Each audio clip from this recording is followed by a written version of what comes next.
మీ personal interviews మరియు వ్యాపార ప్రకటనల కొరకు ఈ నెంబర్ ని సంప్రదించండి. మనతో గెస్ట్ ఎవరంటే ట్రాన్స్జెండర్ సిరి గారు ఉన్నారు. చాలా మంది కామెంట్స్ చేస్తుంటారు సాయి పల్లవి లెక్క ఉన్నారని. అమ్మాయిలు కాదు, అమ్మాయి భానుమతి ఒకటే పేరు, రెండు కులాలు రెండు మతాలు, హైబ్రిడ్ పిల్ల. ట్రాన్స్ గా చేంజ్ అయ్యి ఎన్ని ఇయర్స్ అవుతుంది? 6-7 years అవుతుంది. 6-7 years ఏజ్ లో ఉన్నప్పుడు చేంజ్ అయినారు. 18 years. 18 ఏజ్ కే సర్జరీస్ అనేసి ఇవన్నీ చేయించుకోవడం వల్ల ఏం ప్రాబ్లం ఉండదా? కొన్ని రోజులు అయితే నేను సఫర్ అయినాను అక్క. అంటే ఆ పెయిన్స్ ఎలా ఉంటదంటే మనం భరించుకోలేము అసలు.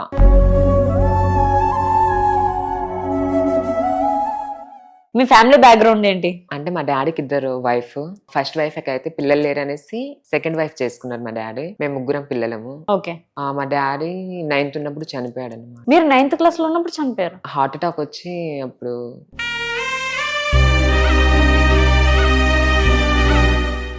లవ్ స్టోరీస్ ఏమన్నా ఉన్నాయా మీకు? ఉందక్క, కానీ 6 months బ్యాక్ తనది మ్యారేజ్ అయిపోయింది వేరే అమ్మాయితో.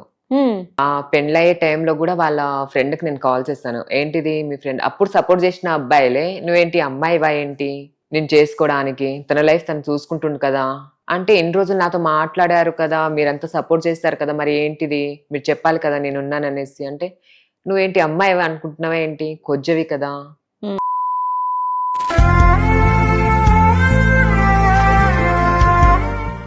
వెల్కమ్ టు మనం టీవీ. మనతో గెస్ట్ ఎవరంటే ట్రాన్స్జెండర్ సిరి గారు ఉన్నారు. చాలా మంది కామెంట్స్ చేస్తుంటారు సాయి పల్లవి లెక్క ఉన్నారని. సో ట్రాన్స్ సాయి పల్లవి అని మనం అనుకోవచ్చును. So hello. హాయ్ అక్క, ఎలా ఉన్నావు? సూపర్. నువ్వు? Super super. ఓకే, ప్రెసెంట్ ఏం చేస్తున్నారు? ఓపెనింగ్స్ కి వెళ్తుంటాను అక్క. యూట్యూబ్ లో చిన్న కంటెక్ట్ లో చేస్తుంటాను ఇప్పుడు. ఓకే. ట్రాన్స్ గా చేంజ్ అయ్యి ఎన్ని ఇయర్స్ అవుతుంది? 6-7 years అవుతుంది. 6-7 years ఏజ్ లో ఉన్నప్పుడు చేంజ్ అయినారు? 18 years. 18 years ఉన్నప్పుడు అంటే నాకు తెలిసి 10th ఇంటర్ ఉండొచ్చు. ఇంటర్ అక్క, ఇంటర్ కంప్లీట్ అయింది. కంప్లీట్ అయింది అప్పటికి. ఓకే. అంటే 18 ఏజ్ కే సర్జరీస్ అనేసి ఇవన్నీ చేయించుకోవడం వల్ల ఏం ప్రాబ్లం ఉండదా? ప్రాబ్లం ఏం కాలేదు, కానీ కొన్ని రోజులు అయితే నేను సఫర్ అయినాను అక్క. ఆ పెయిన్స్ అనేది లేచాక టాయిలెట్ ప్రాబ్లం అనేసి కొన్ని సఫర్ అయ్యాను. ఇంకా లేచాక కొన్ని రోజులకైతే నేను కోలుకోలేదు, ఒక 6 months వరకు. ఓకే. అంటే నిజంగా అప్పుడు అనిపిస్తుంది, అసలు అవసరమా, గట్లనన్నా బతుకుతుండే కదా కనీసం. ఎవరికైనా అనిపిస్తుంది అక్క, ఇది కంపల్సరీ. అంటే ఆ పెయిన్స్ ఎలా ఉంటదంటే మనం భరించుకోలేము అసలు.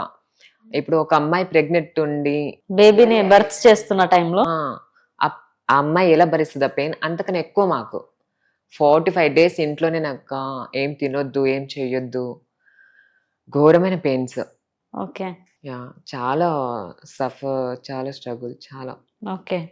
తర్వాతకి ట్రాన్స్ గా కంప్లీట్లీ సర్జరీ అయిపోయినాక అప్పుడు స్టార్ట్ అయిందా మీరు హెయిర్ పెంచుకోవడం గానీ?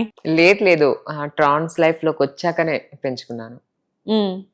అప్పుడు లైట్ గా ఉండే, కొంచెం కొంచెం అందరు అడిగేటోళ్ళు, ఇంకా చుట్టుపక్కల వాళ్ళు, ఏంటి హెయిర్స్ పెంచుతున్నావు, ఎందుకు హెయిర్స్ కటింగ్ తీపించుకోవచ్చు కదా, ఇలా ఇలా అనేసి. అది నా ఇష్టం అనేసి దాన్ని.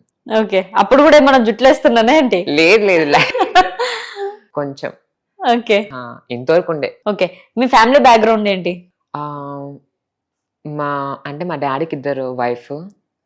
ఫస్ట్ వైఫ్ అయితే పిల్లలు లేరనేసి సెకండ్ వైఫ్ చేసుకున్నారు మా డాడీ. మేము 3 పిల్లలము. సెకండ్ వైఫ్ అంటే మీ మదర్? 3 members. ఓకే. మా డాడీ 9th ఉన్నప్పుడు చనిపోయాడు అనమాట. ఎప్పుడు? నేను 9th క్లాస్ ఉన్నప్పుడు. మీరు 9th క్లాస్ లో ఉన్నప్పుడు చనిపోయారు? ఓకే. హార్ట్ అటాక్ వచ్చి అప్పుడు చనిపోయారు. ఇప్పుడు 2 మదర్స్ అంటే వాళ్ళని చూసుకునే వాళ్ళు, కానీ వాళ్ళంతా వాళ్ళు బతుకుతున్నారా? వాళ్ళ లైఫ్ స్టైల్ ఎలా ఉంది ఇప్పుడు?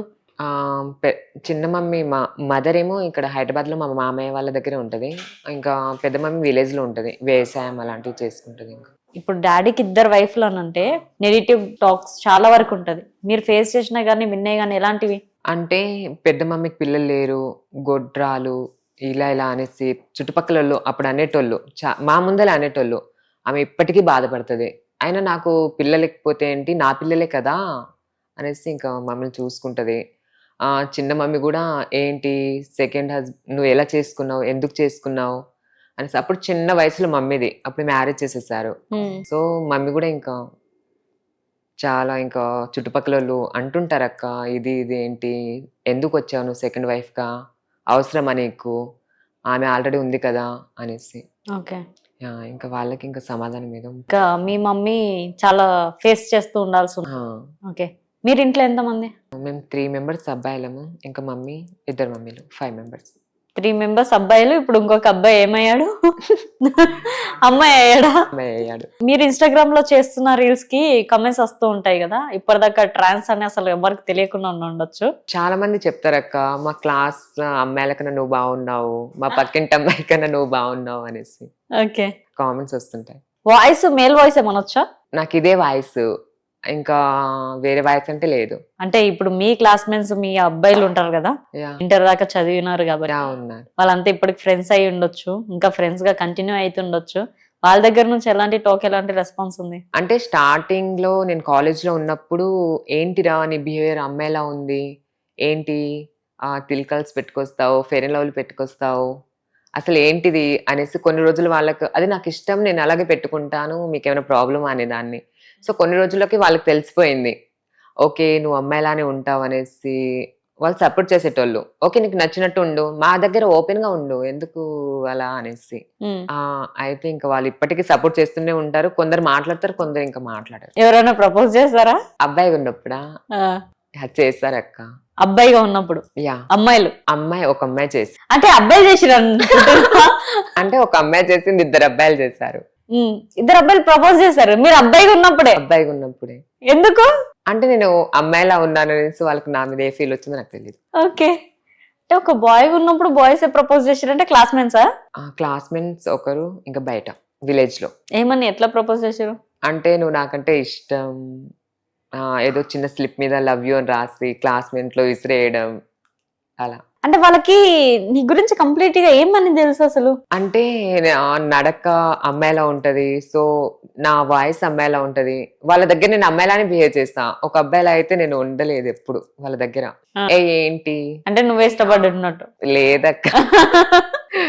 అంటే వాళ్ళ దగ్గర బిహేవ్ చేస్తా అంటే నా బిహేవియర్ చిన్నప్పటి నుంచి అలా కదా అమ్మాయిలా, వాళ్ళ దగ్గర కూడా ఇంకా అలాగే ఉంటాను. ఓకే, కొందరు అంటారు సేమ్ నా గర్ల్ ఫ్రెండ్ లానే ఉన్నావు అనేసి. అప్పుడే అంటారు అబ్బాయిగా ఉన్నప్పుడే, ఏంటి నా గర్ల్ ఫ్రెండ్ లానే ఉన్నావు, నీ వాయిస్ అలాగే ఉంది, నేను చూస్తుంటే నా గర్ల్ ఫ్రెండ్ ని చూసినట్టు ఉంది, ఇలా. ఓకే, మొత్తానికైతే బాయ్ ఉన్నప్పటి నుంచి ప్రపోజల్ స్టార్ట్ అయ్యా. అమ్మాయిలు చేస్తారా మరి ప్రపోజ్? ఒక అమ్మాయి చేసింది. ఏమన్నా మరి? నాకు ఇంట్రెస్ట్ లేదని చెప్పేసాను అప్పుడు. అంటే అమ్మాయిల మీద నాకు ఫీల్ రాదు కదా, సో పాపం అమ్మాయి ఇప్పుడైతే మెసేజ్ చేస్తుంటా, ఇప్పటికీ మెసేజ్ చేస్తుంది ఆ పిల్ల. ఫోన్ చేస్తుంటది, నార్మల్ గా మాట్లాడుతుంది, ఓకే ఏం కాదులే, ఇప్పటికి మాట్లాడే ఏమైతుంది, ఒక ఫ్రెండ్ లా ఉండంటది. ఓకే, తను క్లాస్మేటేనా? లేదు. మరి మీరు ఎవరన్నా ఇష్టపడ్డారా? లేదు, నేను ఎవరిని ఇష్టపడలేదు, కానీ మా ఇంటి పక్కల ఒక అమ్మాయి అప్పుడు సో మాట్లాడేది, క్లోజ్ గా ఫ్రెండ్ లా ఉండేది, ఫ్రెండ్ గానే ఇష్టం అంతే. ఓకే, మీరు బాయ్ గా ఉన్నప్పుడు? ఇంకా చిన్నప్పటి నుంచి క్లోజ్. ఏంటి ఎవరైనా ఆమెకు ప్రపోజ్ చేస్తే ఆమె నాకు చెప్పడము, నాకు ఎవరైనా ఏమంటే ఆమెకు చెప్పడము, ఇంకా క్లోజ్ అన్ని ఇంకా షేర్ చేసుకునేటోళ్ళము. ఓకే, అంటే నిజంగా లవ్ ట్రాక్ నడిచినట్టే ఇంకా అది క్లోజ్ అంటే ఆ ఏజ్ లో? లేదక్క, జస్ట్ ఫ్రెండ్ అంతే. తనకు నేనంటే ఇష్టం, తనంటే నాకు ఇష్టం. Okay, just friends. అంతే.